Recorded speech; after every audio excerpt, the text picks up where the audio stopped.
Hi hello ನಮಸ್ತೆ. ಮಧ್ಯಮ ಕುಟುಂಬದ ಆಂಧ್ರ ರೆಸಿಪೀಸ್ಗೆ ಎಲ್ಲರಿಗೂ ಸ್ವಾಗತ.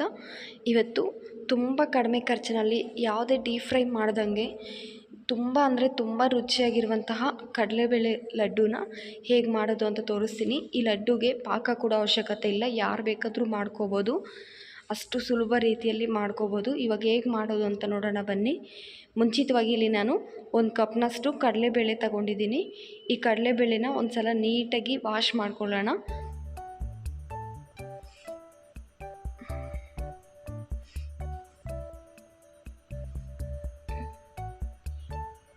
ಇವಾಗ ವಾಶ್ ಮಾಡಾದಮೇಲೆ ಒಳ್ಳೆ ನೀರು ಹಾಕ್ಕೊಂಡು ಇದನ್ನು ನೀಟಾಗಿ ನೆನೆಸಿಕೊಳ್ಳೋಣ. ಒಂದು 4 ಅವರ್ಸ್ ನಂತರ ಇದು ನೋಡಿ ನೀಟಾಗಿ ನೆಂದಿದೆ ಅಲ್ವಾ ಕಡಲೆಬೇಳೆ. ನೀರು ಹಾಕ್ಕೊಂಡಂಗೆ ನೀಟಾಗಿ ಒಂದು ಸಲ ವಾಶ್ ಮಾಡಿಕೊಂಡು ಒಂದು ಮಿಕ್ಸಿ ಜಾರಲ್ಲಿ ಹಾಕ್ಕೊಂಡು ಇದನ್ನು ನುಣ್ಣಕ್ಕೆ ಗ್ರೈಂಡ್ ಮಾಡ್ಕೊಳ್ಳೋಣ. ಆದಷ್ಟು ನುಣ್ಣಕ್ಕೆ ಗ್ರೈಂಡ್ ಮಾಡ್ಕೋಬೇಕು, ವಡೆ ಥರ ಅಲ್ಲದೆ ನೀಟಾಗಿ ಮೆತ್ತಗೆ ಗ್ರೈಂಡ್ ಮಾಡಿಕೊಂಡ್ರೆ ನಮಗೆ ಚೆನ್ನಾಗಿರುತ್ತೆ ಲಡ್ಡುಗೆ.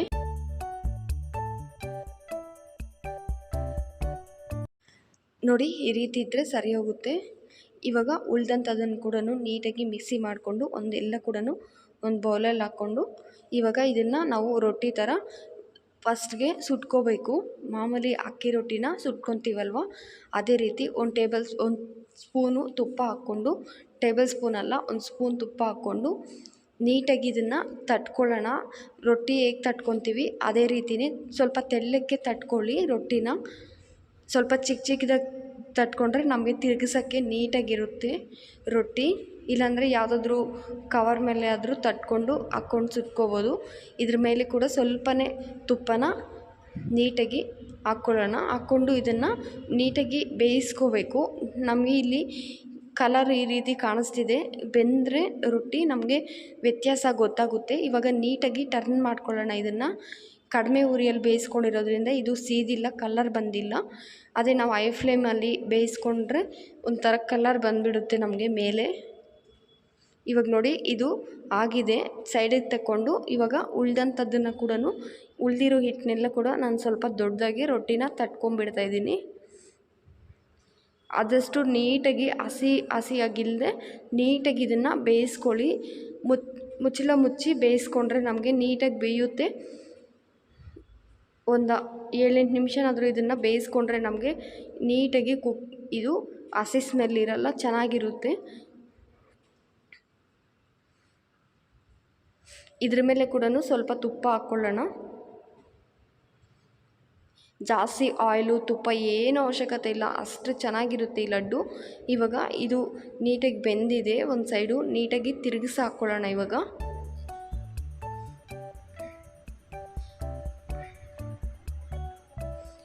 ಅದೇ ನೋಡಿ ದೊಡ್ಡದಾಗಿ ತಟ್ಕೊಂಡ್ರೆ ಸ್ವಲ್ಪ ತಿರುಗಿಸೋಕ್ಕೆ ಕಷ್ಟ ಅನಿಸುತ್ತೆ.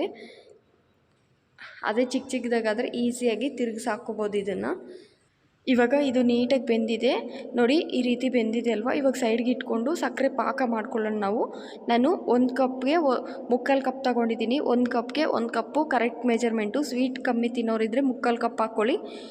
ಇವಾಗ ಸಕ್ಕರೆ ಪಾಕ ಅದು ಮಿಸ್ ಆಗಿದೆ. ಸ್ವಲ್ಪ ನೀರನ್ನ ಹಾಕ್ಕೊಂಡು 1/4 ಕಪ್ನಷ್ಟು ನೀರನ್ನ ಹಾಕ್ಕೊಂಡು, ಅದು ಸಕ್ಕರೆ ಪಾಕ ಅಂದರೆ ನಮಗೆ ತುಂಬ ಪಾಕ ಬರೋ ಹಂಗೇನಿಲ್ಲ. ನಮಗೆ ಮಾಮೂಲಿ ಜಾಮೂನ್ಗೆ ಅಂಟಂಟೇರಿ ಯಾವ ರೀತಿ ಇರುತ್ತಲ್ವ ಆ ರೀತಿ ಇದ್ದರೆ ಸರಿ ಹೋಗುತ್ತೆ. ಇವಾಗ ಇದನ್ನು ರೊಟ್ಟಿನ ಪುಡಿ ಮಾಡಿಕೊಂಡು ನೀಟಾಗಿ ಇದನ್ನು ಮಿಕ್ಸಿ ಮಾಡ್ಕೊಳ್ಳೋಣ ಪೌಡರ್ ಥರ.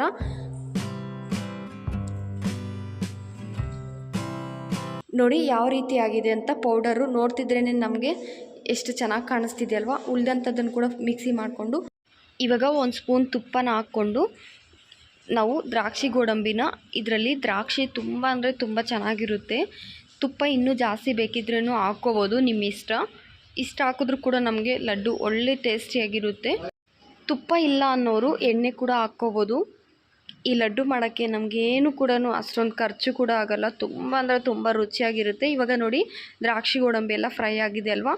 ಇದನ್ನು ನೀಟಾಗಿ ಒಂದು ಸೈಡಿಗೆ ತಗೊಂಡು ಇವಾಗ ಆ ಪುಡಿ ಮಾಡ್ಕೊಂಡ್ವಲ್ಲ ಅದನ್ನು ಇದ್ರೊಳಗಡೆ ಹಾಕ್ಕೊಂಡು ನೀಟಾಗಿ ಇದನ್ನು ಹುರ್ಕೋಬೇಕು. ಒಳ್ಳೆ ಸ್ಮೆಲ್ ಬರುತ್ತೆ ಇದು.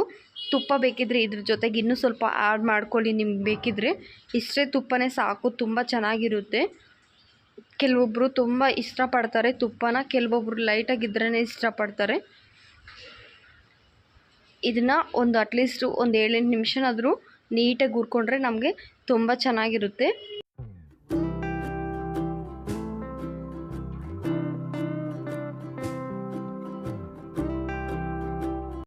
ಏಲಕ್ಕಿ ಪುಡಿ ಹಾಕ್ಕೊಳ್ಳೋದಕ್ಕಿಂತ ಈ ಥರ ಜಜ್ಜಿಬಿಟ್ಟು ಹಾಕ್ಕೊಳ್ಳಿ, ಒಳ್ಳೆ ಚೆನ್ನಾಗಿರುತ್ತೆ ಫ್ಲೇವರು ಲಡ್ಡುಗೆ. ಇವಾಗ ನೋಡಿ, ಇದು ಏಲಕ್ಕಿ ಹಾಕ್ಕೊಂಡ್ಮೇಲೆ ಒಂದೆರಡು ನಿಮಿಷ ನೀಟಾಗಿ ಇದನ್ನು ಫ್ರೈ ಮಾಡಿಕೊಂಡು ಕೆಳಗಡೆ ಇಳಿಸ್ಕೊಳ್ಳೋಣ. ನೋಡಿ, ಕೆಳಗಡೆ ಇಳಿಸ್ಕೊಂಡಾದ್ಮೇಲೆ ದ್ರಾಕ್ಷಿ ಗೋಡಂಬಿ ಏನಿದೆ, ಇನ್ನೂ ಬೇಕಿದ್ರೆ ನಿಮಗೆ ಡ್ರೈ ಫ್ರೂಟ್ಸ್ ಯಾವುದಾದ್ರೂ ಬೇಕಿದ್ರೆ ಹಾಕ್ಕೋಬೋದು. ಇವಾಗ ಇದರೊಳಗಡೆ ನಾವು ಸಕ್ಕರೆ ಪಾಕನ ಹಾಕ್ಕೊಳ್ಳೋಣ. 1 ಕಪ್ಗೆ 1 ಕಪ್ ಸಕ್ಕರೆ ಹಾಕ್ಕೊಳ್ಳಿ, ಚೆನ್ನಾಗಿರುತ್ತೆ ಸ್ವೀಟು. ಕಮ್ಮಿ ತಿನ್ನೋರಿದ್ದರೆ 3/4 ಕಪ್ನಷ್ಟು ಹಾಕ್ಕೊಳ್ಳಿ. ಸಕ್ಕರೆ ಪಾಕ ಅಂದರೆ ಯಾವ ಪಾಕನೂ ಬರೋಂಗಿಲ್ಲ, ನೀವು ಚಿಕ್ಕ ಮಕ್ಕಳಾದರೂ ಯಾರು ಬೇಕಾದರೂ ಮಾಡ್ಕೋಬೋದು. ತುಂಬ ಅಂದರೆ ತುಂಬ ರುಚಿಯಾಗಿರುತ್ತೆ ಇದು ಬಿಸಿ ಆಗಿದ್ದರೆ ಲಡ್ಡು ಬರಲ್ವೇನೋ, ಇಲ್ಲ ತಣ್ಣಗಾದರೆ ಲಡ್ಡು ಬರಲ್ವೇನೋ ಅಂತ ಏನೂ ಭಯ ಪಡೋಗತ್ತೆ ಇಲ್ಲ. ಯಾರು ಬೇಕಾದರೂ ಈಸಿಯಾಗಿ ಮಾಡ್ಕೋಬೋದು. ನಾವು ಸಕ್ಕರೆ ಪಾಕ ಹಾಕಿ ಕಲಸಿದ ತಕ್ಷಣವೇ ನಾವು ಇದನ್ನು ಲಡ್ಡು ಸುತ್ಕೋಬೋದು, ಇಲ್ಲ ಸ್ವಲ್ಪ ಹೊತ್ತು ಹಾಗೆ ಇಟ್ಟು ಕೂಡ ಲಡ್ಡು ಸುತ್ಕೋಬೋದು. ಏನು ಇದು ಹಾಳಾಗೋ ಚಾನ್ಸೇ ಇಲ್ಲ. ತುಂಬ ಅಂದರೆ ತುಂಬ ಚೆನ್ನಾಗಿರುತ್ತೆ.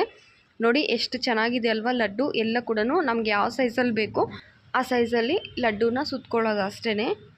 ಖಂಡಿತ ಟ್ರೈ ಮಾಡಿ, ಯಾರು ಬೇಕಾದರೂ. ತುಂಬ ಸಿಂಪಲಾಗಿ ಮಾಡ್ಬೋದು. ಇವಾಗ ವರಮಹಾಲಕ್ಷ್ಮಿ ಹಬ್ಬ ಬೇರೆ ಬರ್ತಿದೆಯಲ್ವ, ಈ ರೀತಿ ಲಡ್ಡು ಮಾಡ್ಕೊಳ್ಳಿ, ತುಂಬ ಚೆನ್ನಾಗಿರುತ್ತೆ. ಇದು ತುಂಬ ಡೀಪ್ ಫ್ರೈ ಮಾಡಿಲ್ಲ, ಹಾಗೆಯೇ ಖರ್ಚು ಕೂಡ ತುಂಬಾ ಆಗೋಲ್ಲ. ಯಾರು ಬೇಕಾದರೂ ಮಾಡ್ಕೊಳ್ಳೋ ಅಂಥ ರೆಸಿಪಿ ಇದು.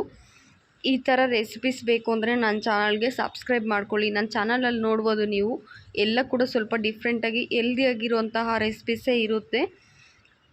ಒಂದು ವೇಳೆ ನಿಮಗೆ ಲಡ್ಡು ಮಾಡೋಕ್ಕೆ ಬರ್ತಾ ಇಲ್ಲ ಅಂದ್ಕೊಳ್ಳಿ, ಆವಾಗ 2 ಬೆರಳು ಸಹಾಯದಿಂದ ಇನ್ನೊಂದು ಕೈಯಲ್ಲಿ ಇಟ್ಕೊಂಡು ನೀಟಾಗಿ ಒಂದು 2-3 ಸಲ ಈ ರೀತಿ ಮಾಡಿಕೊಂಡ್ರೆ ನಿಮಗೆ ಈಸಿಯಾಗಿ ಲಡ್ಡು ಸುತ್ಕೊಳ್ಳೋಕ್ಕೆ ಬರುತ್ತೆ. ಇದೇ ಅಂತಲ್ಲ, ಯಾವ ಲಡ್ಡು ಆದರೂ ಅಷ್ಟೇ. ಈ ಲಡ್ಡು ಆದರೆ ತುಂಬ ಈಸಿಯಾಗಿ ಸುತ್ಕೋಬೋದು. ಇವಾಗ ನೋಡಿ, ಎಲ್ಲ ಲಡ್ಡು ರೆಡಿ ಆಯಿತು. ನಾನು ತಗೊಂಡಿರುವಂತಹ ಮೆಜರ್ಮೆಂಟ್ಗೆ 12 ಲಡ್ಡು ಆಯಿತು. ಈ ವಿಡಿಯೋ ಏನಾದರೂ ಇಷ್ಟ ಆಗಿದ್ದರೆ ನಿಮಗೆ ಖಂಡಿತ ಒಂದು ಲೈಕ್ ಮಾಡಿ, ಹಾಗೆ ಚಾನಲ್ನ ಸಬ್ಸ್ಕ್ರೈಬ್ ಮಾಡ್ಕೊಳ್ಳಿ. ಹೊಸಬ್ರು ಯಾರಾದರೂ ನೋಡ್ತಿದ್ರೆ ನೋಡ್ಬೋದು. ನಾನು ಇವಾಗ ಒಂದು ಲಡ್ಡುನ ಮುರಿದು ತೋರಿಸ್ತೀನಿ. ನೋಡಿ ಎಷ್ಟು ಚೆನ್ನಾಗಿದೆ ಅಲ್ವಾ. ಇನ್ನೂ ತುಪ್ಪ ಬೇಕಾದರೆ ನೀವು ಜಾಸ್ತಿ ಹಾಕ್ಕೊಳ್ಳಿ ಅಷ್ಟೇ ಫ್ರೆಂಡ್ಸ್. ತುಂಬ ಅಂದರೆ ತುಂಬ ಸಿಂಪಲಾಗಿ ಎಷ್ಟು ಚೆನ್ನಾಗಿದೆ ಅಲ್ವಾ. Thank you for watching.